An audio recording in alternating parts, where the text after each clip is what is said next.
नमस्कार, मी दीपक शिंदे आणि आपण पाहत आहात व्हॉइस ऑफ लोकसुराज्य. फातिमानगर चौक पादचाऱ्यांसाठी धोक्याची घंटा. पुणे सोलापूर महामार्गावरचा फातिमानगर चौक सकाळी 9:50 ची वेळ.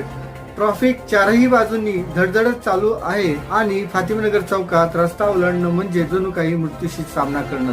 ज्येष्ठ नागरिक, शाळकरी मुले, घरकाम करणाऱ्या महिला सर्वजण जीव मुठीत धरून रस्ता ओलांडताना आपल्याला दिसत आहे. वाहतूक पोलीस कुठे, व्हॉलंटियर कुठेच नाहीत. ज्यावेळी वाहतुकीचे नियोजन सर्वात जास्त गरजेचे असते त्यावेळी प्रशासनाचा मागमूसही नाही. आणि गंमत म्हणजे जे एक व्हॉलंटियर आहे ते कानात हेडफोन लावून एका बाजूला गप्पा मारत दंग असताना दिसत आहेत. नागरिकांच्या सुरक्षेचं काही देणं घेणं नाही. यांना कधीही विचारलं तर यांचं उत्तर एकच ठरलेलं असतं की 5 मिनिटाचा ब्रेक घेतला होता साहेब.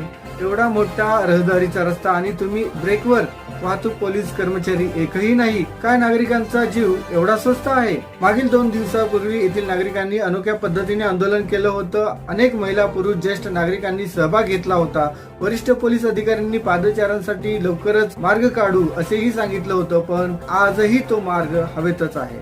स्थानिकांचं म्हणणं आहे की हा चौक पुण्याच्या स्मार्ट सिटी घोषणांचा पोकळ फुगा फोडणारा पुरावा आहे. नागरिक विचारतात, प्रशासनाला जाग कधी येणार? निवडणुकीच्या प्रचार सभेत का? जोपर्यंत मतपेट्या भरत नाहीत तोपर्यंत नागरिकांचा जीव धोक्यात राहणार का? फातिमानगर चौक ट्रॅफिकचा नाही तर राजकीय बेफिकिरीचा कायमचा स्मारक ठरेल. या आणि अशाच बातम्यांसाठी पाहत राहा व्हॉइस ऑफ लोकसुराज्य. आमच्या चॅनलला लाईक करा, कमेंट करा, शेअर करा, सबस्क्राईब करा आणि फॉलो करायला विसरू नका. धन्यवाद.